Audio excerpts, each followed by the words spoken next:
Bienvenidos y bienvenidas, como siempre, a este su espacio Periodismo y Sociedad. En esta jornada intentamos entablar un conversatorio con ustedes con la intención de que aunemos esfuerzos, acompañados de Dios, para que construyamos entre todos un país mejor, pero para todos. Estamos desde Santo Domingo en el canal 19, transmitido para todo el país, justamente por el mismo 19. Estamos en las plataformas digitales de YouTube, en Periodismo y Sociedad, RDTV, y también estamos en Facebook Live, Andrés Matos, en vivo, en Cinevisión.do, en vivo, y diferido estamos en el canal 74 de GDM a las 9 de la noche. Una transmisión que hacemos con tal de que usted esté informado de las cosas que ocurren aquí. Así es que con la bendición de Dios, siempre a su disposición. Estamos hoy lunes 17 de julio. Recuerden que tenemos la presentación del doctor maestro Alfredo Polanco, con las orientaciones más cercanas, más eficaces, por ser transmitidas en el lenguaje más llano. En breve estaremos con el doctor Alfredo Polanco. Y hoy, 17 de julio, es el Día Mundial de la Justicia Internacional. El Día Mundial de la Justicia Internacional es una celebración, una conmemoración a un acto que se originó en Roma hace más de 20 años y que originó la oficialización de los tribunales internacionales para juzgar los crímenes que tienen que ver con la afección de los intereses y de los derechos de los ciudadanos a más de una nación, como por ejemplo los que crean de eso de lesa humanidad, esos que crean la corrupción que transgrede las fronteras, los asesinatos que permiten proyectarse como ejemplos, como esa parte que tiene que ver con los genocidios en esa parte. La violación a los derechos humanos, no importa cuáles sean, pues se juzgan ahí. Así es que con eso vamos a comenzar el programa. Tenemos muchos temas, pero vamos como siempre a darle la participación después de estos cortes comerciales al doctor Alfredo Polanco. Vamos a una pausa, Manuel, y vamos a ver si entramos con el doctor Alfredo Polanco.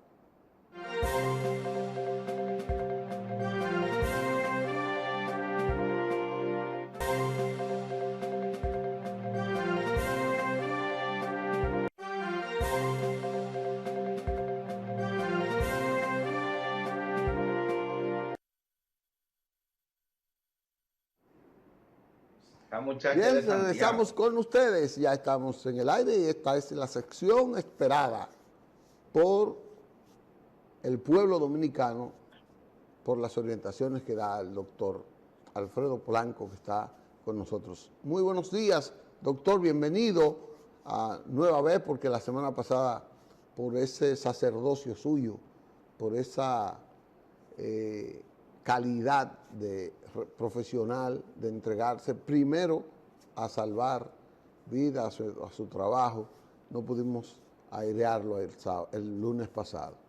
Estamos aquí, gracias a Dios. Buenos días, doctor. Buenos días, Licho. Buenos días a todo nuestro público que como cada lunes está pendiente de las orientaciones médicas que tratamos de llevarle en un lenguaje tal y como usted dice, sencillo. En el día de hoy vamos a tratar un tema bastante importante y concierne a lo que es el cerebro. El cerebro es uno de los denominados órganos diana, órganos blancos. Es uno de los órganos más importantes juntamente con el corazón, los riñones. Ustedes por eso que hay un día del riñón, un día del corazón, que deberían de ser todos los días. Pero también hay un día del cerebro. Entonces, el día 22 de julio, desde hace 5 años, se conmemora el Día Internacional del Cerebro. Eso es para que nosotros analicemos cuán importante es ese órgano blanco, ese órgano que está constituido de unas células llamadas neuronas, ese órgano que es el responsable de los sentimientos, del pensamiento, de que usted se mueva o de que usted no se mueva, de que usted se deprima o no. Ese es el órgano denominado el cerebro, que es el motor que nos guía, que nos pone a caminar, bastante importante.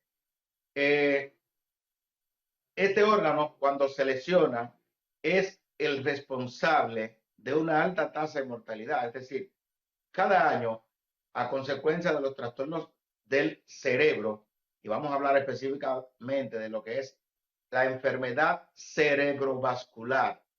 La enfermedad cerebrovascular, que es cuando se interrumpe el flujo de sangre hacia el cerebro, hacia una parte del cerebro, que puede ser, como ocurre en la mayoría de los casos, por un coágulo que tapona una de las arterias cerebrales, y ahí tenemos la enfermedad cerebrovascular de tipo isquémica, que es cuando se le dice que al paciente le dio un infarto cerebral.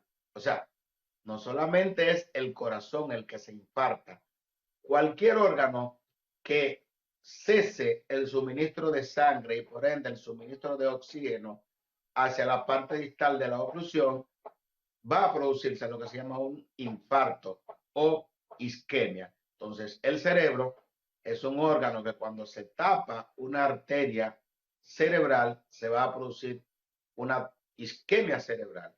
También puede producirse lo que se llama la hemorragia cerebral. Aquí, la interrupción del flujo sanguíneo es porque ha ocurrido lo que se llama una rotura de una arteria cerebral. Y yo le mandé unas imágenes que es importantísimo que me la puedan pasar para que el público pueda ver esquemáticamente qué es lo que ocurre. Pues bien, esta enfermedad, o sea, la enfermedad cerebrovascular, representa la tercera causa de muerte a nivel mundial. Es decir, más de 6.6 millones de personas mueren cada año a consecuencia de lo que son las enfermedades cerebrovasculares. Pero no solamente eso, sino que es la principal causa de incapacidad. Y esto representa una gran carga para lo que son los estados, ya que los pacientes que tienen una trombosis cerebral o una hemorragia cerebral van a tener lo que se llama una hemiparesis, o sea, pérdida de movimiento, primero de un hemicuerpo, el cuerpo contrario al afectado. Por ejemplo, si tengo un ACV isquémico izquierdo, voy a tener déficit del cuerpo derecho. Entonces, por eso usted va a ver a muchas personas que usted no se explica por qué, pero tienen una parálisis de un hemicuerpo. Entonces, ese paciente tuvo un ACV de tipo isquémico. La otra parte, que es el paciente que tuvo una hemorragia cerebral, también puede tener una hemiparesis o hemiplegia.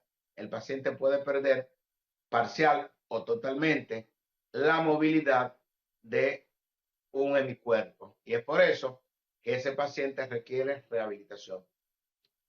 ¿Cuáles son los factores de riesgo para que un paciente tenga una enfermedad cerebrovascular? Porque nosotros estamos orientando a la población ya que hay medidas preventivas sobre estos padecimientos. Por ejemplo, hay factores de riesgo que lamentablemente nosotros no podemos quitar, como son la edad y el sexo. Por ejemplo, las enfermedades cerebrovasculares son más frecuentes en el sexo masculino, o sea, hombre más que la mujer, pero también en pacientes mayores de 60 o 65 años. O sea que a mayor longevidad, más frecuente vamos a tener la enfermedad cerebrovascular. Es igual que el infarto al corazón, que es más frecuente en el hombre y es más frecuente en la medida que avanzamos en la edad. Ahora bien, hay factores que nosotros podemos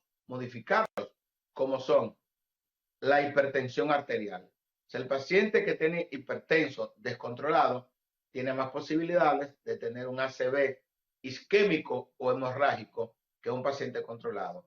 El paciente diabético, sobre todo paciente diabético descompensado, es uno de los pacientes que con mayor frecuencia tienen la denominada trombosis cerebral. Y el otro factor tan importante que puede ser modificado es la hipercolesterolemia. Por eso nosotros insistimos en que usted debe de medirse periódicamente los niveles de colesterol y así usted ponerse en tratamiento. Y eso se llama prevención primaria. Un paciente que nunca haya tenido una enfermedad cerebrovascular o cardiovascular, si tiene los niveles de colesterol y triglicéridos controlados, es un paciente que va a tener menos posibilidades de hacer una trombosis cerebral. Pero hay un factor bastante importante modificable, que es el consumo de alcohol y sobre todo el consumo de tabaco. Por eso ustedes van a ver que en cada historia clínica, con cada paciente, le preguntamos sobre los hábitos tóxicos. Y si ese paciente es un gran fumador, ya ese paciente tiene múltiples factores de riesgo para presentar una oclusión. ¿Por qué?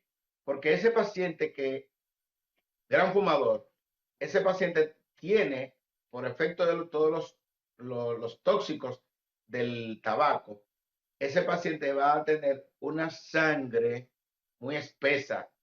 Entonces, esa sangre espesa, si está combinada con colesterol alto, va a estar mucho más espesa. Entonces, va a ser propensa a que se formen coágulos.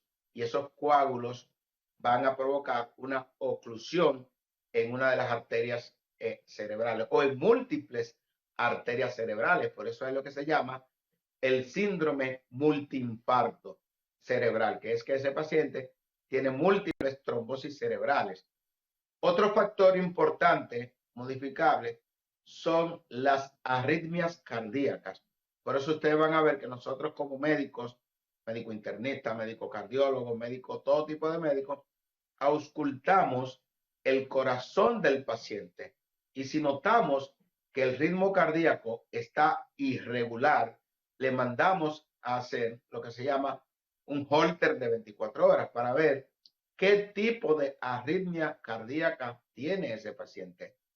Y ese paciente que tiene una arritmia cardíaca debe de ser intervenido inmediatamente para evitar este trastorno, o sea, que se formen coágulos y esos coágulos vayan a las diferentes arterias, sobre todo a las arterias cerebrales y provoquen lo que se llama un ACV tromboembólico, que puede ser catastrófico para cualquier paciente que lo padezca. Entonces, ¿qué ocurre con nuestro cerebro? El cerebro se alimenta de dos sustancias básicamente. ¿De qué? De oxígeno y de azúcar. Por eso usted va a ver que cuando un paciente se le disminuyen los niveles de azúcar en sangre, inmediatamente va a presentar una serie de manifestaciones clínicas y va a caer en coma. Cuando se produce una trombosis que se tapa una de las arterias, ¿qué va a hacer? Va a disminuir el riego sanguíneo y el paciente inmediatamente va a puede presentar alteraciones de la conciencia. El paciente va a presentar disartria, que es lo que se llama voz estropajosa. El paciente de repente puede presentar incluso pérdida súbita del conocimiento. El paciente va a presentar dolor de cabeza intenso. El paciente puede presentar también una hemiparesis o hemiplegia. Entonces, ante cualquiera de estas manifestaciones clínicas que presenta el paciente, debe de llamar inmediatamente al 911, el Sistema Nacional de Emergencia. ¿Por qué? Porque cada minuto que se pierda es muerte de cerebro. O sea, el cerebro nada más consume básicamente glucosa, azúcar y oxígeno. Entonces, aquí cada minuto cuenta. Si bien es cierto que en República Dominicana tenemos pocos centros de salud donde estén 100% capacitados para resolver lo que se llama un stroke, un ACV, en las primeras horas, que es bastante importante porque lo que se le debe de dar a ese paciente, por ejemplo, es trombolisis, desbaratar ese coágulo. Sin embargo, ese paciente se le dan una serie de medicamentos. Por ejemplo, lo primero que vamos a hacer es una tomografía. Mediante esa tomografía, sin medio de contraste, nosotros vamos a ver si ese paciente tiene sangre en la cabeza. Porque, ojo con esto, cuando usted tiene un paciente con esa sintomatología, no se ponga a darle aspirina, como dicen, no, eso es una trombosis, vamos a darle aspirina, que es el debajo de la lengua. No. ¿Por qué? Porque usted no sabe si ese paciente tiene un sangrado en la cabeza o si tiene un coágulo en la cabeza, ya que las manifestaciones clínicas son muy semejantes. Entonces, por eso ustedes van a ver que nosotros en las salas de urgencia, lo primero que atinamos a hacerle al paciente es una tomografía de cráneo, tomografía de la cabeza. Ahora, en esa tomografía, ¿qué vamos a ver? Si hay un sangrado o si está limpia. ¿Por qué? Porque un paciente que tenga una trombosis cerebral de reciente instalación, podríamos ver una tomografía que esté limpia, que no haya nada. Pero si nosotros vemos que hay sangre, ya ustedes saben que el tratamiento debe de ser diferente. Si vemos una tomografía limpia, sabemos que se está instalando o se ha instalado una trombosis cerebral que todavía no puede ser visualizada por tomografía. Y se pueden iniciar ya los tratamientos con trombolisis, antiagregantes plaquetarios, anticoagulantes y podríamos disminuir el área dañada dependiendo del tiempo en que nos lleven a ese paciente en la sala de urgencia. Por eso es importantísimo, señoras y señores, que no hacemos nada, en este caso, con ponerle algodón con alcohol al paciente en las narices, en la casa, con estar zarandeándolo. No, ese paciente amerita una intervención neurológica de urgencia. Por eso que nosotros decimos, los casos de dolor de pecho, que podría ser un infarto al miocardio, los casos que asemejen un problema, un accidente cerebrovascular, ya sea isquémico o hemorrágico, usted tiene que llamar al 911 de forma inmediata porque el tiempo que se pierda es tiempo de cerebro muerto. O sea, por eso decimos, cada minuto, en este caso, cuenta. Ahora bien, ¿qué ocurre después que ya un paciente tiene un ACV isquémico instalado?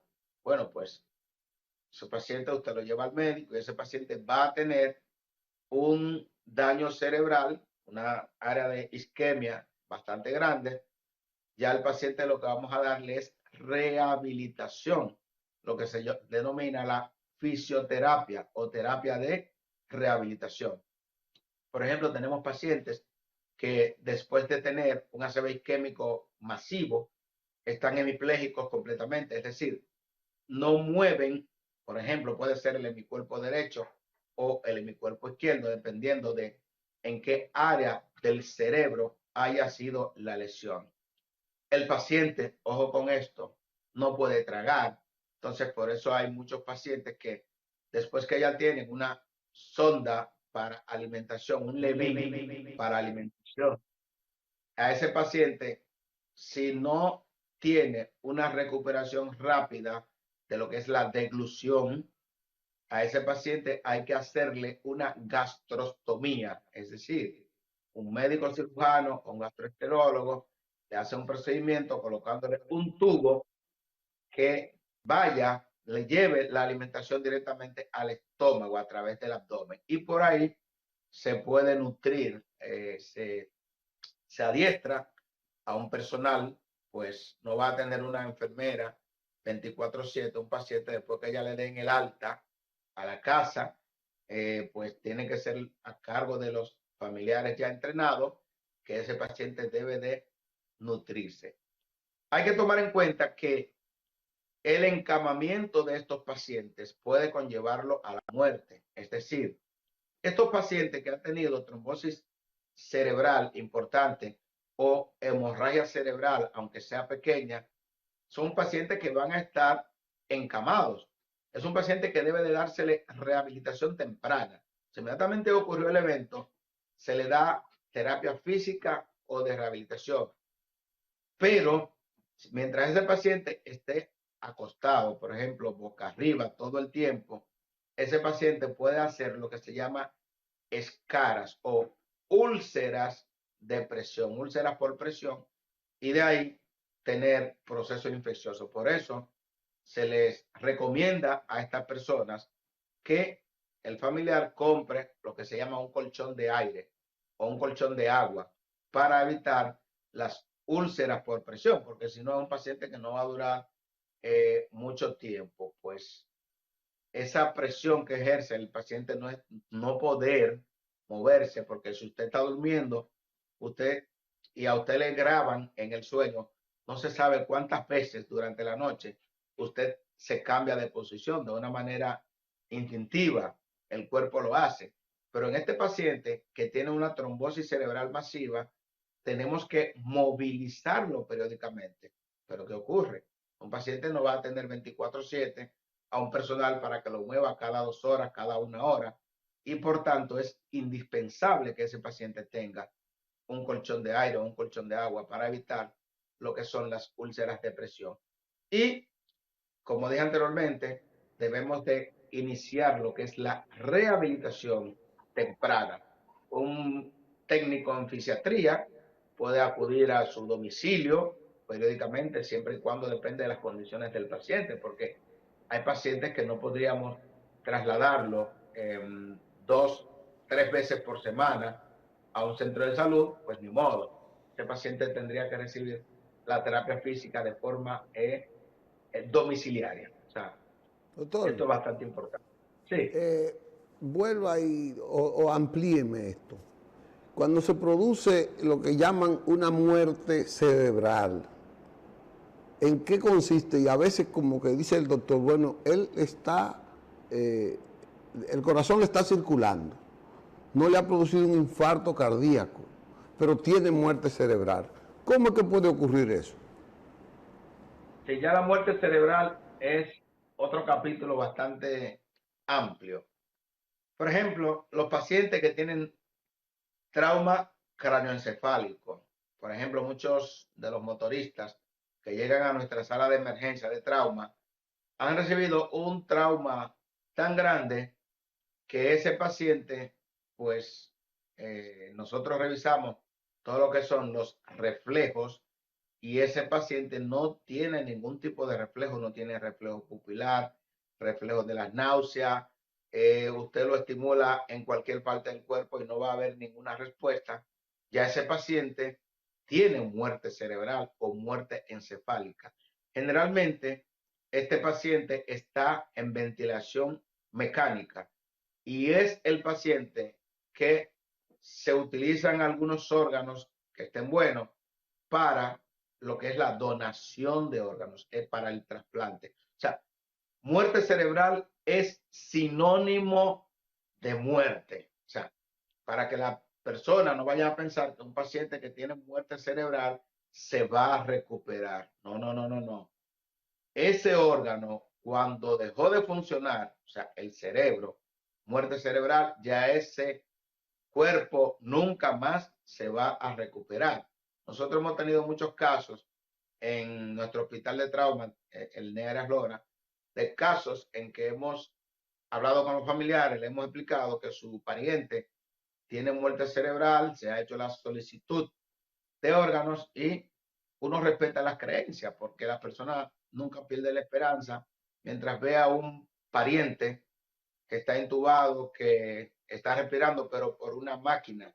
Inmediatamente le desconecten la máquina, el paciente ya no va a poder respirar. Entonces es totalmente diferente a un ACV isquémico o hemorrágico, que el daño de un ACV isquémico o hemorrágico es de una parte del cerebro. Por ejemplo, es la mitad izquierda o el lado derecho que se va a lesionar, pero la otra parte del cerebro no ha sufrido daño. Entonces, esto totalmente diferente. El paciente con ACV isquémico generalmente no tiene muerte cerebral. Digo generalmente porque en medicina no siempre 2 más 2 son 4. Para un paciente ya con una hemorragia masiva, un ACV hemorrágico, podría sí tener lo que es la denominada muerte cerebral. Entonces, esa política de vamos a intubarlo, como dicen, vamos a conectarlo a una ventilación artificial, parece que en su mayor parte de los casos es un gasto innecesario, es un tiempo innecesario, doctor. No, para nada, para nada. Hay Acláreme eso, diferentes, acláreme eso. sí, sí, hay diferentes situaciones. Por ejemplo, la mayoría de los pacientes que tienen trauma craneoencefálico de moderado a severo son pacientes que requieren intubación mecánica. Ahora, ¿qué ocurre? Ese paciente que tiene un trauma se llevó a neurocirugía, intubado, ventilado, se le extrajo el coágulo y ese paciente pues ya se va a recuperar, se va a extubar, o sea que en ese paciente no hay ningún tipo de problema. Hay pacientes que tienen trauma craneoencefálico y tienen lo que se llama edema cerebral, se les suministran los medicamentos para disminuir esa hinchazón en el cerebro.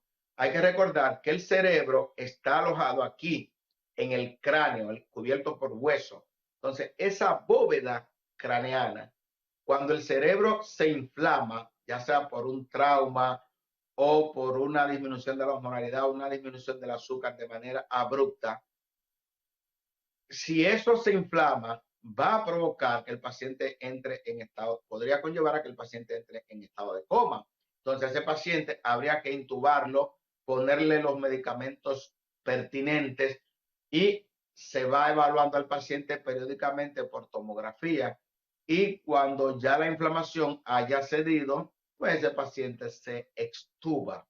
O sea que la intubación es muy necesaria. Y no solamente la intubación es necesaria en el paciente que tiene trauma craneoencefálico, sino cualquier paciente que tiene, por ejemplo, cualquier enfermedad pulmonar. Por ejemplo, un paciente con un estatus asmático es un paciente que hay que intubar hasta que ceda el estatus, el broncoespasmo con medicamentos. El paciente que tiene una enfermedad pulmonar obstructiva crónica, pues también.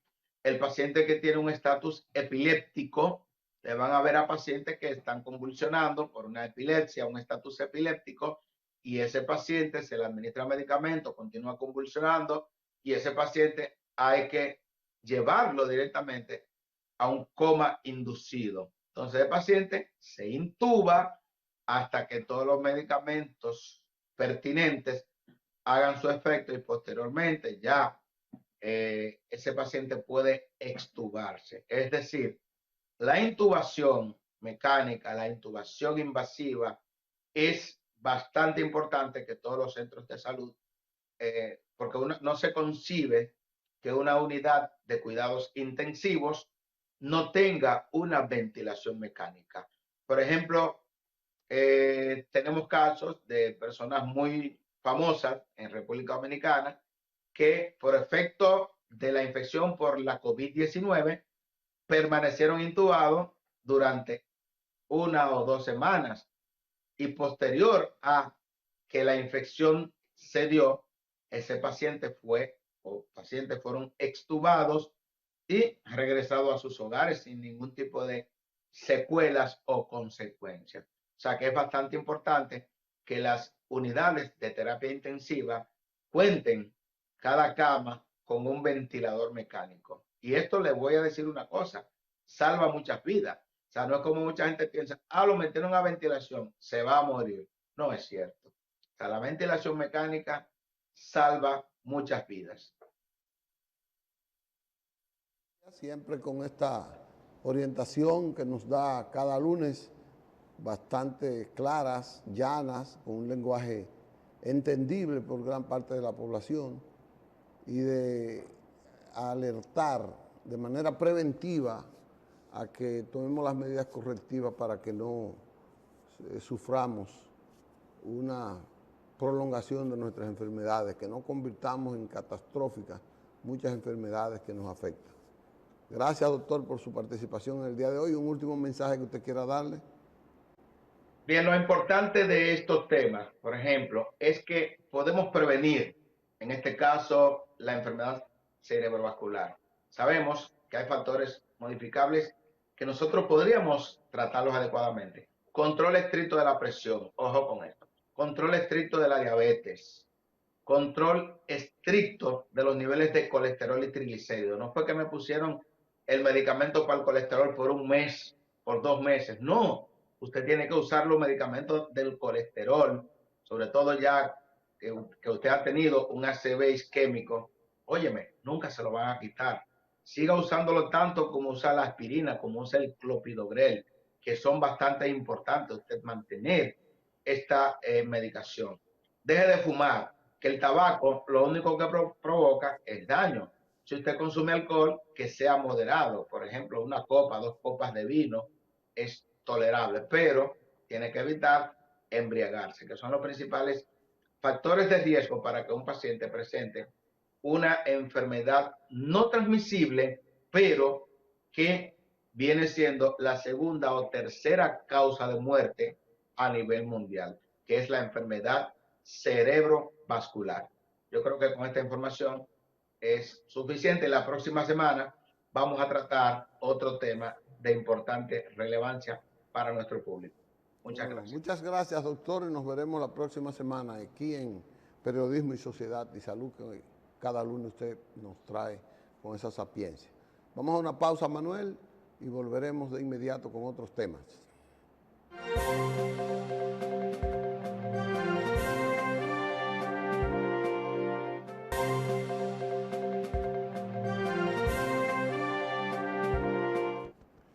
Gracias por estar con nosotros ahí en su Periodismo y Sociedad de este día, donde vamos a tratar de reflexionar con ustedes algunos temas de palpitante interés.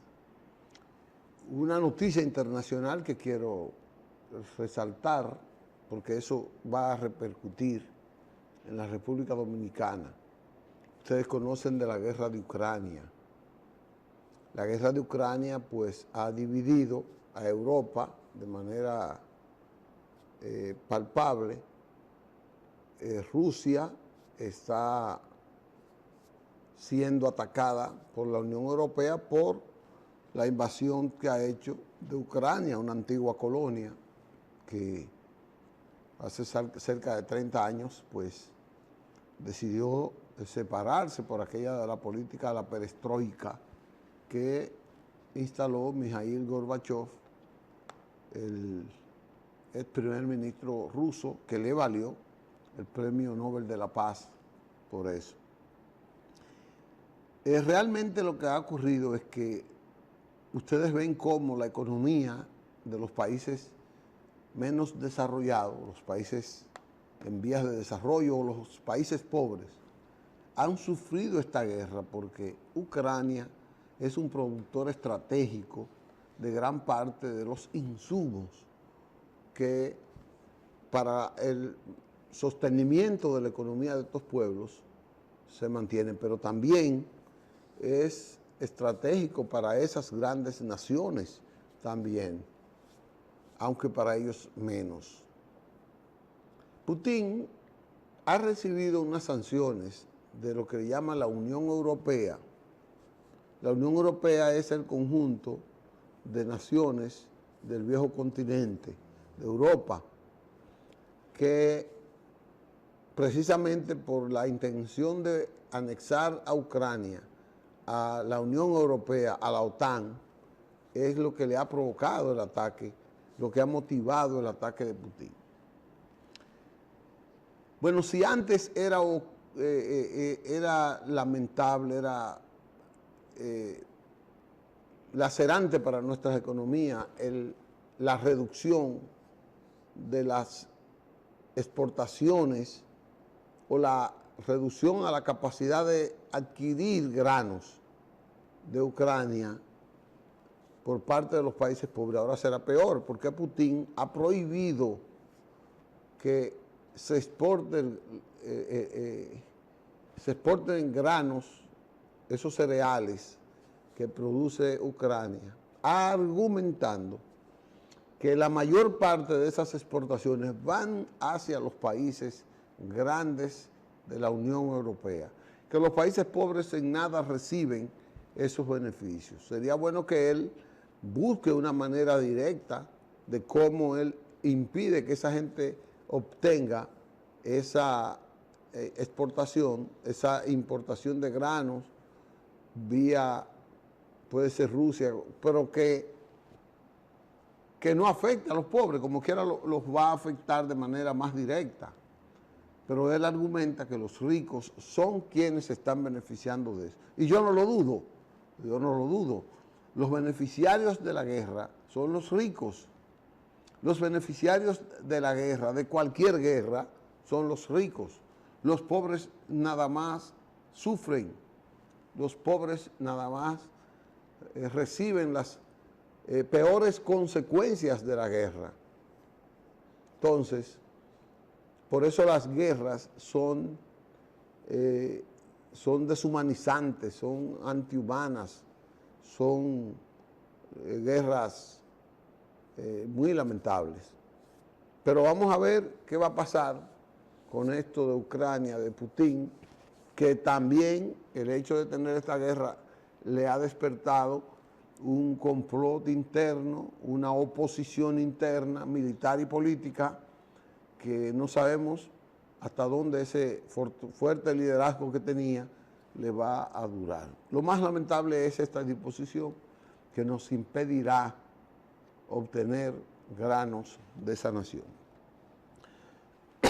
Otra vez aquí en el patio queremos venir. Miren, la política es una ciencia que está hecha para beneficiar con políticas públicas de los estados a los más necesitados del país, del mundo.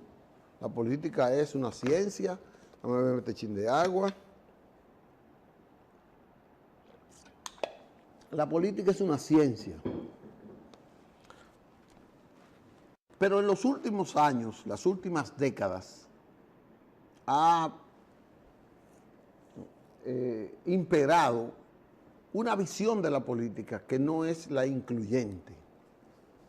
Con aquello del neoliberalismo, que fue un movimiento económico mundial, aquí comenzó en el 96, con ese mayor impulso que le dio el gobierno, el Estado, a partir de 1996, la política se ha tornado como no agradable para mucha gente. Sin embargo, sin la política no podemos mejorar las condiciones de una sociedad. Tiene que ser en la política. Lo que pasa es que cada vez más uno ve que personas, que sectores con mayores niveles de confianza, con una visión mucho más incluyente, más integracionista, más social. Por eso hay eso de las ideologías. Antes había una ideología comunista, socialista, socialdemócrata, capitalista liberal, centro derecha, derecha extrema. Por eso hay todas esas visiones del sistema económico mundial. Siempre la que más le conviene, porque es más incluyente, es la que están más a la izquierda. Y cuando uno ve a la izquierda, a los líderes, a la gente que uno confía, cometiendo acciones que uno no entiende. Yo aquí estoy con un gran pesar, porque yo no entiendo esto. La semana pasada se produjo una alianza entre un amigo y un hombre al que yo le tengo un lugar especial, pues fue presidente de la República, fue Leonel Fernández y Juan Ugüieres. Yo me siento ser amigo de Juan Ugüieres y coincido en gran parte con los postulados de Juan Ugüieres. Juan Ugüieres para mí es un hombre de valor moral, izquierdista, de valor de luchador. Pero los pasos que ha dado como que no me dan una explicación. Porque Juan Ugüieres como que ha perdido la coherencia. Y como que yo no explico eso. O sea, yo no entiendo por qué mi amigo Juan Ugüieres ha perdido esa coherencia. Ha dado ese giro tan estrepitoso a sus principios y a sus acciones políticas. Yo quiero que ustedes vean ¿por qué Juan Ugüieres hizo esa alianza con Leonel Fernández? Después de lo que dijo tanto de Leonel. Yo no quiero decir que lo que él dijo de Leonel sea verdad, pero tampoco que sea mentira. Simplemente que él lo dijo, y lo dijo porque lo creía. Y lo dijo porque él había sentido y había combatido a Leonel durante tanto tiempo. Pónmelo ahí en el aire, Manuel, si es posible.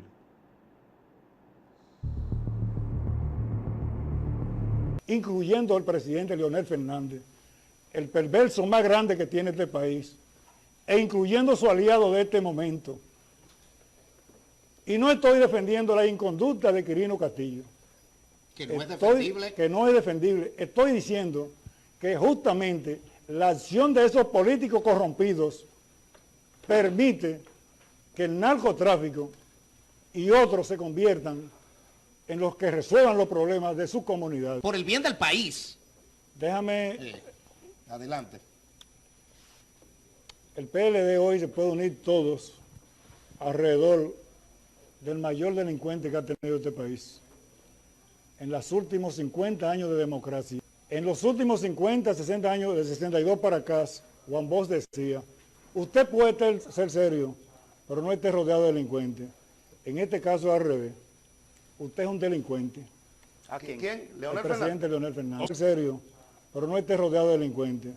En este caso al revés. Usted es un delincuente. ¿A quién? ¿Quién? Leonel el presidente Leonel Fernández. Oh, Dios. Es una acusación muy seria, muy grave. Y la estoy haciendo y vine sin el PIN de y es demandable eso, Juan, ¿eh? Y vine sin el PIN. Pero él lo está haciendo y él es abogado. Y vine sin el PIN de diputado.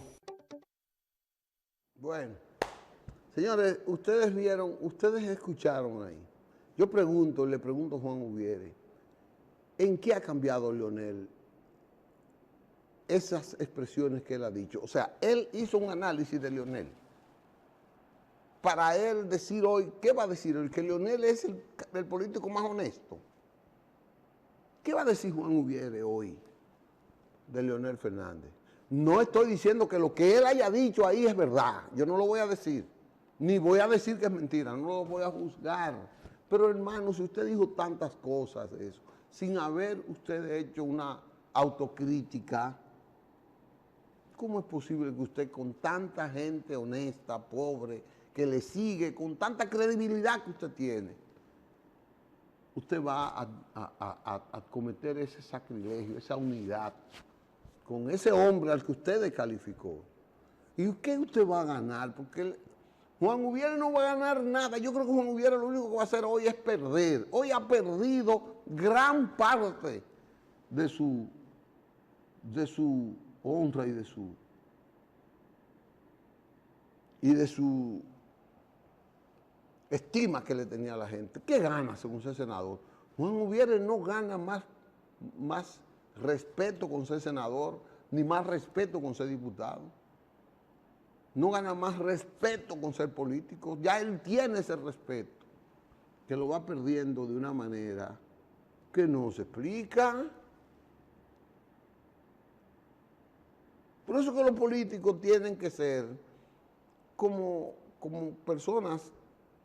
Por eso que está tan degradada la política, que todo el mundo cree que para hacerse en lo individual tiene que meterse a la política.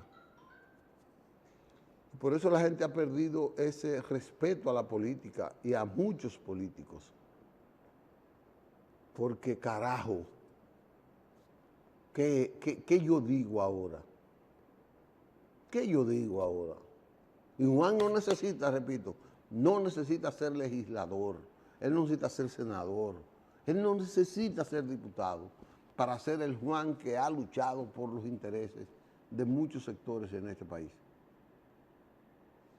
Yo respeto que haya tomado su decisión, lo dejo, no tengo por qué prohibirlo, pero caramba, usted es un ícono de mucha gente. Después que usted dijo tantas cosas de Leonel Fernández, hoy usted va a ver a Leonel Fernández. Yo tengo otras cosas que hablar de otra gente que no son Juan Ubiere, pero el tiempo ya no nos da. Tenemos que irnos, porque eso que hizo Juan no lo ha hecho Juan solo. No lo hizo Juan solo, ¿no?